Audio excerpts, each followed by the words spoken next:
नमस्कार प्यारे बच्चों, आशा करता हूँ बच्चे आप बहुत अच्छे होंगे।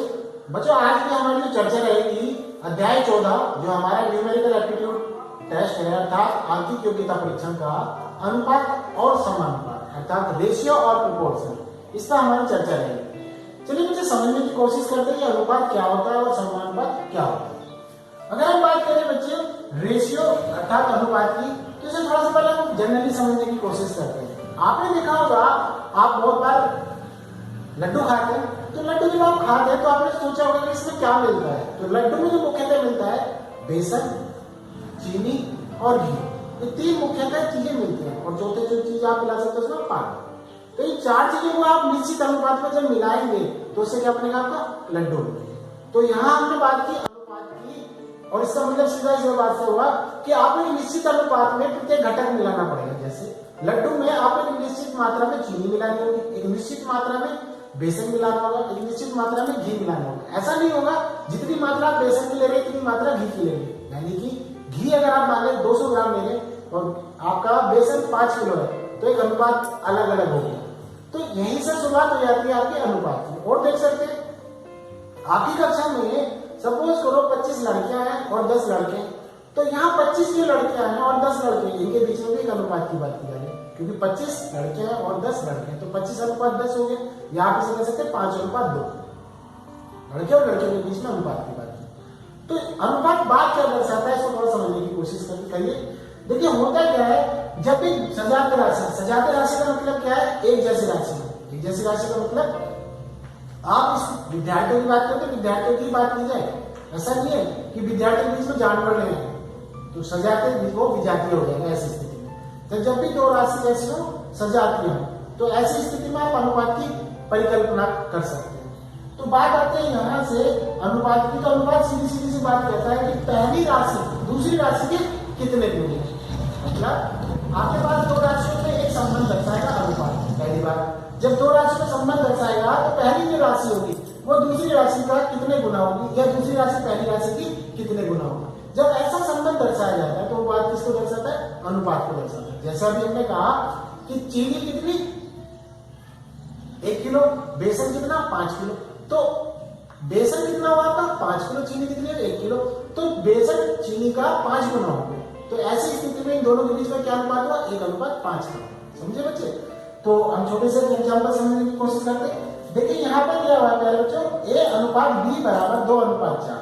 मतलब कोई दो राशियां हैं A और B, इनके बीच में अनुपात यदि ऐसा है A 2 अनुपात को निरूपित करती है और B 4 अनुपात को निरूपित करती है। आप अगर देखें 2 एकम 2 2 दूनी 4, तो इसको लिख सकते हैं 1 अनुपात 2। तो आपसे कोई पूछे A और B के बीच में कितना अनुपात है तो आप कह सकते हैं बच्चे A और B के बीच में अनुपात 1 अनुपात 2। बात समझे। और आप ले सकते हैं, पहले आपने लिखा A अनुपात B बराबर 3 अनुपात 12, तो आप इसे कह सकते हैं बच्चे 1 अनुपात 4। तो इसके बीच में कितना अनुपात है, 4 गुने का अनुपात है, यानी कि पहली दूसरी जो राशि है पहले की कितनी है 4 गुने। तो बच्चे अब ये समझ में आ चुका होगा अनुपात दो राशियों के बीच में ऐसा संबंध दर्शाता है जो दूसरी राशि पहली राशि की कितने गुनी है, पहली राशि दूसरी राशि की कितने गुनी है, इस बात को इंगित करता है। तो इतनी बात अब आपको समझ में होगी, आगे होगी कि अनुपात से क्या अभिप्राय है। अब अनुपात जब आपको समझ में आ गया तो अब समझने की कोशिश करते हैं बच्चों कि इसके प्रकार भी होते हैं। अनुपात के प्रकार की अगर हम बात करें तो ये मुख्यतः 3 प्रकार के होते हैं। पहला अनुपात होता है सरल अनुपात, इसे कहते हैं सिंपल रेशियो। जब हम सिंपल अनुपात की बात करते हैं अर्थात सरल अनुपात की बात करते हैं तो ये इस बात को दर्शाता है कि दो राशियों के बीच में जो अनुपात है वो ऐसा है कि वो एक दूसरे से भाज्य नहीं होगा। जैसे अभी हमने देखा था 2 और 4 एक दूसरे से भाज्य हो रही थी, 2 एकम 2 2 दूनी 4। तो ऐसी स्थिति में ये जो मैंने अनुपात लिखा था 1 अनुपात 2, ये कभी भी सरल अनुपात नहीं होगा। फिर सरल अनुपात क्या होगा, सरल अनुपात ये बात दर्शाता है कि दोनों राशियों के बीच में इस तरह का अनुपात हो कि दोनों राशियां एक दूसरे से भाजित ना हो अर्थात अविभाज्य है। जैसे 2 अनुपात 3, तो 2 और 3 आपस में नहीं कटने के, तो ऐसी स्थिति में ये कैसा अनुपात कहलाएगा, सरल अनुपात अर्थात सिंपल रेशियो कहलाएगा। 7 अनुपात 4 की बात करें तो 7 4 से नहीं कटेगा, ना 4 7 को काट सकता है पूरा पूरा। तो ऐसी स्थिति में जब दोनों अनुपात कुछ इस तरीके के हो जो अविभाज्य है अर्थात पूरे पूरे न कटते हो, तो ऐसी स्थिति में क्या कहलाता है आपका सरल अनुपात अर्थात सिंपल रेशियो कहलाता है। बात इतनी क्लियर है बच्चों। आगे बात करते हैं मिश्र अनुपात अर्थात कंपाउंड रेशियो की। मिश्र अनुपात आपके विभिन्न प्रकार के क्वेश्चन होंगे, उसमें बड़ा मददगार होगा। इसका जो बेसिक कॉन्सेप्ट है उसको थोड़ा समझने की कोशिश करते हैं। देखिए आपको कोई अनुपात इस तरीके से दे दिया 2:3, 4:5, 7:11। इस अनुपात में आपको 3 अलग अलग अनुपात दे दिए, तब आपसे कहा जाए कि इनका मिश्र अनुपात क्या होगा। तो बच्चे पहले जो अनुपात है, पहले जो अनुपात है इनकी गुणा कर लीजिए 2:4:5, 2:4:7, 2:4:7। तो ये पहला हिस्सा हो गया। फिर दूसरे हिस्से कर लीजिए 3:5:11। तो इससे जो रिजल्ट आएगा वो क्या होगा, जैसे 7 चौक 28, 56 अनुपात 5:15 या 11:55 या 115। तो ऐसी स्थिति में ये जो आएगा आपका वो क्या कहलाएगा, मिश्र अनुपात कहलाएगा। तो इस तरीके से जब आप निकालते हैं वो क्या कहलाता है आपका मिश्र अनुपात कहलाता है। इसमें मुख्यतः आपको 3 अनुपात दिए होते हैं, इन 3 अनुपातों का गुणनफल के आधार पे आप मिश्र अनुपात अर्थात कंपाउंड रेशियो निकालते हैं। तो इस तरह के क्वेश्चन बहुत बार पूछे भी गए हैं, तो आपको पता होना चाहिए। तो सरल अनुपात क्लियर हो गया, मिश्र अनुपात क्लियर हो गया। अब बात करते हैं आपसे विलोमानुपात की अर्थात रेसिप्रोकल रेशियो की। तो रेसिप्रोकल रेशियो क्या होता है, ये एक दूसरी राशियों में विरोधाभास दर्शाता है या विपरीत स्थिति दर्शाता है। जैसे मान लो मैंने कहा आप लोहा और तांबे को दोनों को मिलाइए और कोई भी एक मिश्र धातु बनाइए, तो ऐसी स्थिति में आपने सपोज में 2:4 में मिलाया, लेकिन आपसे फिर मैंने कहा कि 2:4 में मिला के 4:2 में मिलाइए, तो क्या होगा, जो पहला अनुपात है वो दूसरा बन गया, जो दूसरा अनुपात है वो पहला बन गया। तो ऐसी स्थिति में जो अनुपात का निर्माण होता है तो क्या कहलाता है, विलोमानुपात या रेसिप्रोकल रेशियो कहलाता है। जैसे आपने लिखा 4:5, तो पहला अनुपात कितना है, राशि कितनी है 4, दूसरी राशि कितनी है 5। अगर आप दूसरी राशि को पहली राशि बना दें और पहली राशि को दूसरी राशि बना दें, तो ऐसी स्थिति क्या कहलाती है, आपकी विलोमानुपात कहलाती है। ये आपके मददगार होगा काफी तरीके से जब आप आगे के क्वेश्चन करेंगे। तो बच्चे अब तक आपने जाना अनुपात क्या होता है, अनुपात का बेसिक कॉन्सेप्ट क्या होता है, अनुपात के विभिन्न प्रकार होते हैं, सरल अनुपात क्या होता है, मिश्र अनुपात क्या होता है और विलोमानुपात क्या होता है। अब अनुपात से अगर हम बात करते हैं समानुपात की अर्थात प्रोपोर्शन की, तो प्रोपोर्शन क्या होता है इसको थोड़ा समझने की कोशिश करते हैं। हमने बात की थी अनुपात में 2 राशियों के मध्य संबंध होता है, जबकि समानुपात में 4 राशियों के बीच में संबंध की बात की जाती है। अनुपात में 2 राशियों के बीच बात की जाती है, जबकि समानुपात में 4 राशियों के बीच में बात की जाती है। वो कैसे की जाती है देखिएगा, ए अनुपात बी, ये जो साइन होता है ये होता है आपका प्रोपोर्शन का अर्थात समानुपात। जबकि जो ये वाला जो साइन था ये आपका कौन सा, एक बार देख लीजिए, ये 2 बिंदियां लगी होती है, ये अनुपात को दर्शाती है। जबकि समानुपात की बात करें तो बच्चे ये इस तरीके से 4 बिंदुओं के आधार पर दर्शाते हैं, तो ये समानुपात को दर्शा रहा है और ये अनुपात को दर्शा रहा है। इसका मतलब एक दूसरी राशि के बीच में जो संबंध है वो कितने गुने का है, जबकि इसकी बात क्या है कि वो राशि आपस में किसके बराबर है। तो इसका मतलब बराबर से है, इसका मतलब भाग से। ध्यान रखना, ये भाग को बताता है, ये बराबर को बताता है। इतनी बात। दूसरी बात, जब हमने कही कि समानुपात 4 राशियों के बीच संबंध दर्शाता है, तो कैसे दर्शाता है, ए अनुपात बी समानुपात सी अनुपात डी। तो इसका मतलब क्या है, पहली राशि और तीसरी राशि, पहली तो देखिएगा ये पहली है, ये दूसरी है, तीसरी है, चौथी है, तो पहली और तीसरी राशि का गुणनफल दूसरी और चौथी राशि के गुणनफल के बराबर होता है। मतलब क्या है, इसकी इसके साथ गुणा कर लीजिए और इसकी इसके साथ गुणा कर लीजिए, तो जो रिजल्ट आता है वो ये आता है। यही समानुपात के आपके जो प्रश्न होंगे उसमें काफी मददगार होगा। एक क्वेश्चन करते हैं कि किस तरीके से आपकी मदद करता है। जैसे आपसे बहुत बार दिया जाता है 3:x प्रोपोर्शन 9:12, मतलब 3:11, x समानुपात 9:11। तो इसका क्या अभिप्राय है, इसका अभिप्राय यह है कि इसकी आप इसके साथ गुणा कीजिएगा, ठीक है, आप इसकी इसके साथ गुणा कर सकते हैं। तो ये जो आपका पूरा आंतरिक वाला पद था, जैसे हमने इसकी बात की, इसकी आप गुणा कर सकते हैं। तो यहां से एक रिलेशन ये बनाता है, एक रिलेशन आप ये भी कह सकते हैं कि BC = AD। ये मोस्ट एप्रोप्रिएट स्थिति में आता है, क्योंकि इससे भी आप ये भी एक रिलेशन बन सकता था, AC AD की BD के इक्वल हो सकता था, या फिर आप कह सकते थे BC मध्य अनुपातों की गुणा कर लीजिए और बाह्य अनुपातों की गुणा कर लीजिए। आप इसे कह सकते हैं बाह्य अनुपात होते हैं, मध्य अनुपात होते हैं। तो बाह्य अनुपातों की गुणा यानी कि आपकी AD बराबर कितने हो जाएगा, BC के। तो ये स्थिति भी अनुकूल होती है किसके लिए, समानुपात के लिए। तो ये जो क्वेश्चन है हम इसी स्थिति के आधार पर अगर इसे करें तो बच्चे हो जाएगा आपका 9x बराबर 12 × 3 12 × 3, तो ये 3 दिया, 3 चौक 12, तो x बराबर कितना हो गया 4 हो गया। तो ऐसी स्थिति में x का मान कितना हो गया 4 हो गया। तो ये समानुपात के आधार पर आपने इसका x का मान निकाला, ये इस रिलेशन के आधार पर निकाला। ये कौन दर्शाता है? प्रोपोर्शन की स्थिति दर्शाता है। अब जब समानुपात का स्थिति हमें समझ में आ गई तो समानुपात के प्रकार भी हमें पता होने चाहिए। तो समानुपात के 3 प्रकार होते हैं। पहला प्रकार होता है बच्चों वितत समानुपात। इसमें क्या होता है कि पहली राशि और दूसरी राशि का जो अनुपात होता है वो दूसरी राशि और तीसरी राशि के अनुपात के बराबर होता है। वितत अनुपात में पहला राशि का अनुपात और दूसरी राशि का जो अनुपात बनता है वो बराबर होता है दूसरी राशि का अनुपात और दूसरी राशि के अनुपात के बराबर। क्लियर? तो वितत अनुपात की जब भी स्थिति होगी इसमें पहली दूसरी राशि का अनुपात बराबर होगा दूसरी और तीसरी राशि के अनुपात के बराबर। क्लियर? दूसरी स्थिति होती है अनुक्रमानुपात की। ये आपकी बहुत सारे क्वेश्चन करने में मददगार होगा, थोड़ा सा समझने की कोशिश करते हैं। जब एक राशि बढ़ने से या घटने से दूसरी राशि उसी अनुपात में बढ़ती या घटती हो तो ऐसी स्थिति क्या कहलाती है? अनुक्रमानुपाती कहलाती है। जैसे मान आप बाजार जाते, बाजार जाने के बाद आपने कहा सब्जी वाले से कि सब्जी में टमाटर क्या भाव है, वो आपको बताएगा कि ये 5 रुपए किलो है, सपोज करो। तो 5 रुपए किलो आपको बताया, अब आप कहेंगे मुझे 10 किलो दे दे, तो उसी अनुपात में उसका मूल्य बढ़ जाएगा। समझ रहे हैं ना? जिस अनुपात में मूल्य बढ़ेगा तो ऐसी स्थिति में ये क्या कहलाएगा? आपका अनुक्रमानुपात कहलाएगा। अगर मान लिया आपने 10 किलो की जगह 1 किलो कर दिया तो ऐसी स्थिति में उसका मूल्य घट जाएगा, टोटल जो आएगा उसका भाव वो घट जाएगा, तो वो भी क्या कहलाएगा? आपका अनुक्रमानुपात की स्थिति। एक एग्जांपल से देखिए, जैसे 10 किताब और 20 किताब का अनुपात होगा, जैसे 10 का 20 रुपए तो स्वाभाविक सी बात है 20 का 40 होगा। तो ये किस बात को दर्शा रहा है? ये अनुक्रमानुपात को दर्शा रहा है।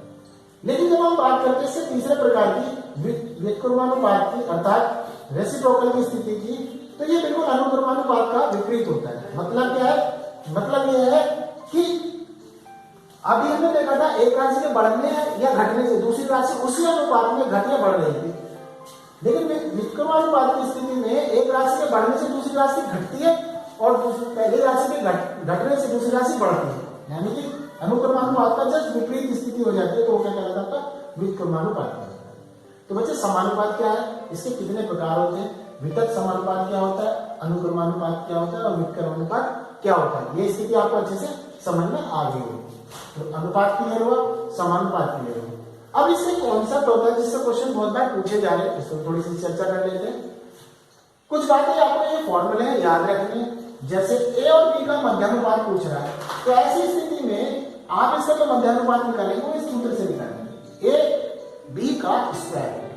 जैसे 3 और 6 का आपसे पूछा मध्यानुपात निकालिए तो कह रहे हैं इसका निकालेंगे आप इस तरीके से 6 या 18, क्योंकि 6 ये कितना है 3, ये कितना है 6 और 3 6 या 18, तो गुणा करेंगे आप इसका √18 या इसका आप मान निकाल सकते हैं 9 दूनी 18, 3√2 भी लिख सकते हैं, चाहे तो आप इसको 3√2 भी लिख सकते हैं, ये भी सही होगा और ये भी। अगर विकल्प में 3√2 आता है तो आप इसको कंसीडर करके अन्यथा ये भी आंसर ठीक है, मान दोनों के बराबर है। दूसरी बात आपसे पूछी जाती है मध्यानुपात की स्थिति तो रूट ए भी होगी, वहीं बात करें ए बी का तृतीयानुपात तो बच्चे इसका सूत्र होता है b² अपॉन ए। जब b² होता है तो 4 और 5 का हम तृतीयानुपात निकालेंगे तो कितना हो जाएगा 5 बन 25/a कितना है 4, तो 25/4 जो हुआ यानी कि 4 5 का तृतीयानुपाती जो होगा वो 25/4 होगा। ठीक उसी प्रकार से चतुर्थानुपात पूछा जाता है, चतुर्थानुपात निकालने का तरीका ये होता है बच्चे ये कितना हो गया a, ये कितना हो गया b और ये कितना हो गया c। तो ऐसी स्थिति में 3 5 और 7 का चतुर्थानुपाती जो हो जाएगा BC यानी कि 5/7/a, ये कितना है 3, तो आप इसे लिख सकते हैं 5 से 35/3, तो ये इसका क्या होगा चतुर्थानुपाती। तो इस तरीके से मध्यानुपाती निकाला जाता है स्क्वायर रूट ab से, किस तरीके से तृतीयानुपाती निकाला जाता है b² अपॉन a से, और किस तरीके से चतुर्थानुपाती निकाला जाता है BC अपॉन a से। तो इस तरीके से 3 सूत्र आपको याद रखने हैं, square root ab, b² upon a और BC अपॉन a, मध्यानुपाती, तृतीयानुपाती और चतुर्थानुपाती। क्लियर? तो बच्चे आशा करता हूं आपको अनुपात क्या होता है, समानुपात क्या होता है, मध्यानुपाती क्या होता है, तृतीयानुपाती क्या होता है, चतुर्थानुपाती क्या होता है, ये अच्छे से समझ में आ गया। चलिए बच्चे जितना हमने सीखा इससे संबंधित जो क्वेश्चन विकल्प प्रश्न परीक्षा में पूछे गए हैं उस पर चर्चा करते हैं। देखिए मुझे कुछ क्वेश्चन हम विगत वर्षों की परीक्षा में आपसे पूछे गए हैं, उस पर चर्चा कर लेते हैं। बहुत आसान से क्वेश्चन है, आप प्रैक्टिस करेंगे तो बहुत अच्छे से आप इनको कर पाएंगे। देखिए तो पहला क्वेश्चन इन्होंने दिया 28 आदमी किसी काम को 25 दिन में करते हैं, तो 35 आदमी उसी काम को कितने दिन में करेंगे। देखिएगा तो यहाँ बात है आदमी की और दिन की, तो एक तरफ आप लिखेंगे आदमी और एक तरफ लिखेंगे दिन। ठीक है बच्चे, तो आदमी और दिन, आदमी कितने 28 कितने दिन में करते हैं 25 दिन में करते हैं। अब इसने कहा कि 35 आदमी उसी काम को कितने दिन में करेंगे। अब आप बच्चे खुद बताइए, आपको नहीं पता x दिन में करेंगे, हमने मान लिया x दिन में करेंगे। अब आपको दो बातों पर विशेष ध्यान लगाना। देखिएगा जब 28 आदमी 25 दिन में करते तो 35 आदमी कम दिन में करेंगे कि 11 दिन में करेंगे। स्वाभाविक सी बात है, आदमियों की संख्या ज्यादा होगी तो काम कम जल्दी हो जाएगा, तो निशान कम की तरफ। ये बहुत अच्छे से दिमाग में रख लीजिएगा बात। और ये चिन्ह हमेशा नीचे की तरफ होता है। देखिएगा ये तो चिन्ह हमेशा नीचे रहना है, इसका निर्धारण हमें खुद से करना होता है। मैं एक बार और बता देता हूँ कि 28 आदमी जब 25 दिन में करते हैं तो स्वाभाविक सी बात है, जब आदमियों की संख्या ज्यादा हो जाएगी तो काम कम दिन में होगा, तो निशान कम की तरफ। कम की तरफ 28 कम है या 35 कम है, 28 कम है। तो बच्चे इसका जो अनुपात आप बनाएंगे, इसका जो अनुपात बनाएंगे तो अनुपात बनेगा आपका इस तरीके से 35 अनुपात 28, 35 अनुपात 28 समानुपात 25 अनुपात। चिन्ह का ध्यान रखना, देखिए इधर ऊपर से चला नीचे से चला ऊपर इधर तो 35 फिर 28, इधर ऊपर से चला तो 25 अनुपात x। बात क्लियर है। इधर नीचे से गया और वो हमने खुद अपनी समझ से लगाया था, मैंने बताया नीचे की तरफ हमेशा होता है और ये शर्तों के अनुसार ऊपर की तरफ लगा। तो 35 अनुपात 28 समानुपात 25 अनुपात x। अब मध्य अनुपात की मध्य में और बाह्य अनुपात की बाह्य अनुपात में होगा। जब आप इसकी करेंगे नीचे तो ये हो जाएगा आपका 35 गुणा x बराबर 28 गुणा 25। ठीक है, इसकी इसके साथ मल्टीप्लाई करेंगे x की 35 के साथ और 28 की 25 के साथ। अब ये 7 पंजे 35 7 चौक 28। अब ये 5 से 5 पंजे 25, तो x बराबर कितना हो गया 4 और 5 20। तो वो काम जब 28 आदमी कर लेते हैं उसको तो 25 दिन में करेंगे, जब आदमियों की संख्या 35 हो जाएगी तो 20 दिन में ही आपका काम पूरा हो जाएगा। बहुत सरल सा क्वेश्चन था, इस तरीके से आप इसको सरलता के साथ हल कर सकते हैं। ये नवोदय विद्यालय की परीक्षा 2000 में पूछा गया है। चलिए समझ में आया होगा। एक क्वेश्चन और लेते हैं, ऐसा भी क्वेश्चन आपसे पूछा जाता है।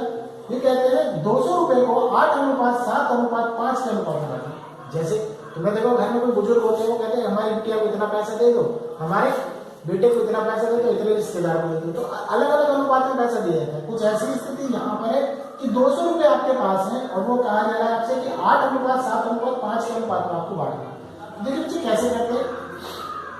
सबसे पहली बात में जब आप आपसे कहा इसने 8 अनुपात 7 अनुपात 5 की, तो 8 अनुपात का मतलब क्या होगा। देखिएगा सबसे पहले करेंगे 8 प्लस 7 प्लस 5, तीनों अनुपात को जोड़ देते हैं। 8 7 15 5 20, तो अनुपातों का जोड़ सबसे पहले आपको निकालना है।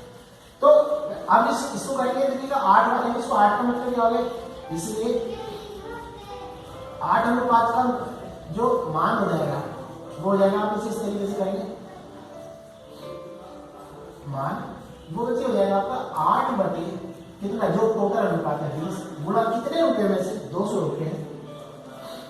आप इसे काटेंगे 10 बार तो 10 है 80। तो 8 अनुपात का अभिप्राय क्या है 80 से। वहीं 7 अनुपात की बात करेंगे, कमान हो जाएगा मुझे 7 बटे 20 गुणे 200, इसे काटेंगे 3 बार 10 बार 70। और 5 की बात करेंगे 5 अनुपात की, तो 5 अनुपात का मतलब हो जाएगा 5 बटे 20 गुणा 200, इससे काटेंगे 10 बार 10 बटे 50। अब आप खुद देखिए बच्चे 8 अनुपात 7 अनुपात 5 में आपने बांटा कितनों को 200 रुपए को, तो इसका मतलब ये इनका जोड़ 200 रुपए के बराबर रहना चाहिए। तो 80 और 70 कितने हो गए 150, 150 और 50 कितने हो गए 200। तो आपका इसका मतलब ये है कि जब 200 रुपए को आप 8 अनुपात 7 अनुपात 5 में बांटेंगे तो 8 का मतलब कितने से 80 रुपए से, 7 अनुपात का मतलब इससे 70 रुपए से और 5 का अनुपात का मतलब 50 रुपए से। आप अपने उत्तर की जांच इस तरीके से करते हो कि जो परिणाम आता है इसका जोड़ इसके बराबर होना चाहिए। अगर ऐसा नहीं आता तो आपका उत्तर गलत है और अगर आ जाता है तो आपका उत्तर सही है। ठीक है बच्चे, तो इस तरीके से आप अनुपात में वितरित कर सकते हैं बहुत सरलता के साथ। एक क्वेश्चन और है, थोड़ा सा घुमा फिरा के क्वेश्चन पूछा जाता है और ये बहुत कठिन लगता है आपको, लेकिन बहुत आसानी से इसे हम करने की कोशिश करेंगे, बहुत सरल है। इन्होंने कहा आपसे ए अनुपात बी बराबर, आपको दिया बच्चे 6:7। ध्यान दीजिएगा, ए अनुपात बी बराबर कितना है, इतना। अब बच्चे बी अनुपात सी बराबर दिया है, बी अनुपात सी बराबर, लेकिन मैं कैसे लिख रहा हूं ध्यान देना, 3:4। ठीक है, मैंने थोड़ा सा स्पेस छोड़ा है।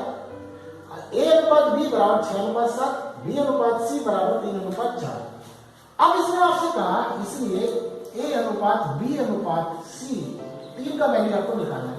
तो बच्चे सबसे पहले आप करें इसकी गुणा इसके साथ, 6 × 18, इसकी फिर करें गुणा इसकी इसके साथ, 7 × 21, और फिर इसकी करते गुणा इसके साथ, 7 × 28। तो ये जो वैल्यू है ये ए अनुपात बी अनुपात सी की वैल्यू है।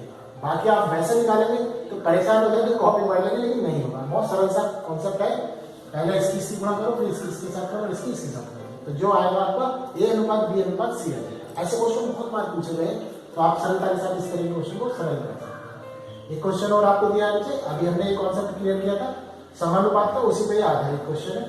ये कहते हैं आपसे 5:125 का समानुपात बराबर है 15:x में, तो x का क्या मान होगा। बच्चे हमने कहा था आपसे 5:125 समानुपात 15:x, अंदर के साथ मल्टीप्लाई करें, यानी कि मध्य अनुपात के मध्य के साथ और बाह्य अनुपात के साथ बाह्य अनुपात के। तो 5 × x 5x और 15 × 125, 15 × 125, 5 से काट लीजिए, चाहे इसके बाद 5 × 15, तो x बराबर कितना हो जाएगा 125 × 3। जब इसकी आप गुणा करेंगे तो कितना हो जाएगा आपको 375। तो इस तरीके से आप x का मान निकाल सकते हैं, जो कितना है 375। तो बच्चे आशा करता हूं आपने विगत वर्षों की जो परीक्षाएं रही, पहला क्वेश्चन हमारा 2000 की परीक्षा में आया था, ये 1999 की परीक्षा का क्वेश्चन था। ऐसा क्वेश्चन 1995 में पूछा गया था और ये 1993 का क्वेश्चन था। ऐसे ही क्वेश्चन आपसे समय समय पर पूछे जा रहे हैं, तो आपको अच्छे से आने चाहिए। आशा करता हूँ ये कॉन्सेप्ट आपको अच्छे से क्लियर भी होंगे। मैंने अलग तरीके से 4 क्वेश्चन लिए। अगर ऐसा क्वेश्चन में आपको कोई दिक्कत आती है तो आप प्रैक्टिस कीजिएगा, यदि फिर भी कोई दिक्कत तो कमेंट कर सकते हैं। आइए बच्चे कुछ और क्वेश्चन हम प्रैक्टिस के लिए देखते हैं।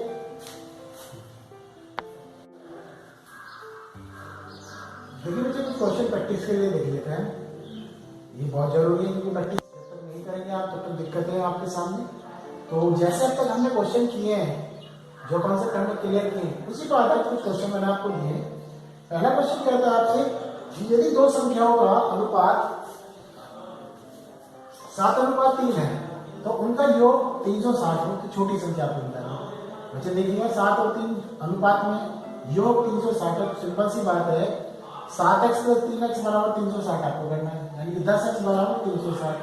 10 से 360 को भाग करेंगे तो कितना है 36। तो स्वाभाविक सी बात है, छोटी संख्या कितनी है 3 अनुपात वाली, तो 36 को 3 से गुणा कर देंगे तो छोटी संख्या आपकी आ जाएगी। तो पहला क्वेश्चन आपको इस तरीके से करना है। दूसरा क्वेश्चन जो है वो कहते हैं 2:3, 5:6, 8:9, इसका मिश्रित अनुपात आपको निकालना। मिश्रित अनुपात का कौन सा मैंने बताया था, इसकी गुणा इसमें और इसमें, इन 3 की गुणा आपस में कीजिए और अनुपात कर लीजिए 3 × 3, 6 और 9, तो आपका मिश्र अनुपात आ जाएगा। इस तरीके से हम मिश्रित अनुपात निकाल सकते हैं। तीसरा क्वेश्चन आपको दिया है बच्चे, कहते हैं 75 ये 7581 को 5:7:9 के अनुपात में बांटना है। ये अभी हमने क्वेश्चन किया था इसी पर आधारित। पहले हमने क्या किया था, इनका योग कर लेते हैं, 9 7 16 5 21 से आप इसको क्या कर लीजिएगा, जब आप इससे पहला निकालोगे 5/21 गुणा, ये 7581, 21 से पूरा कट जाएगा, जो आएगा फिर उसकी 5 से गुणा कर दीजिएगा, 7 से गुणा कर दीजिए और 9 से गुणा कर दीजिए, उसी अनुपात में आपके रिजल्ट आ जाएंगे। तो इस तरीके से इस क्वेश्चन को आप कर सकते हैं। और बच्चे एक क्वेश्चन आपको दिया है इन्होंने, ये कहते हैं एक आदमी 39 दिन में 4000 रुपये कमाता है, हम मजदूरी होगी उसकी, तो ये कहता है आपसे 71 दिन में कितना कमाएगा। अभी 39 में 4000 कमा रहा है, 71 में ज्यादा कमाएगा, तो निशान ज्यादा की तरफ हो जाएगा, वो नीचे की तरफ होता है। आप उस आधार पर आप कीजिएगा, जैसे हमने क्वेश्चन कराया था। ये क्वेश्चन कहता है आपसे कि x और y में इतने का अनुपात है, इसका मान निकालना है। तो बच्चे यहाँ से x का मान y के पदों में आप निकाल सकते हैं, और जब x का मान y के पदों में निकालेंगे तो ये बहुत सरल हो जाएगा आपका करना। इसे कर सरल कीजिएगा, यहाँ से आप कीजिएगा a अनुपात b का जो b का दिया वो इतना दिया, b अनुपात c इतना दिया, तब आपसे पूछ रहा है a c का अनुपात। अभी हमने इस तरह का क्वेश्चन किया था, तो आप इसको भी सरलता के साथ हल कर लेंगे। एक क्वेश्चन और देखिए, ये कहते हैं दो संख्याओं का अनुपात 9:4 है। यदि प्रत्येक में 7 जोड़ दिया जाए तो अनुपात 5:3 हो जाता है। संख्या आपको बताना है। बहुत सिंपल सा है। संख्या मान लिया आपने 9x और 4x, 9x को प्लस 7 कीजिए, 4x को प्लस 7 कीजिए और जो इक्वल कर दीजिए किसके 5:3 के। मैं थोड़ा सा हिंट दे देता हूं आपको, इसे कर लीजिए 9x प्लस 7 बटे कितना 4x प्लस 7 इक्वल टू 5/3। अब आप इसे सिंप्लीफाई करेंगे तो x का मान जो आएगा उससे आपकी संख्या निकल जाएगी। तृतीय अनुपात का आपने फॉर्मूला पढ़ाई था, उस फॉर्मूले के आधार पर आप इसका तृतीय अनुपात निकाल सकते हैं। तो मैंने अभी तक जितने भी क्वेश्चन वो दिए, जैसे क्वेश्चन आ रहे हैं और जैसे क्वेश्चन का हमने कॉन्सेप्ट क्लियर किया था, जैसे क्वेश्चन की मैं प्रैक्टिस करा। आशा करता हूँ इन क्वेश्चन को लेके आप प्रैक्टिस समझ से करेंगे। यदि कोई कमेंट दिक्कत आती है तो आप हमें कमेंट कर सकते हैं। मिलते हैं बच्चे अगले किसी नए टॉपिक के साथ। Bye bye.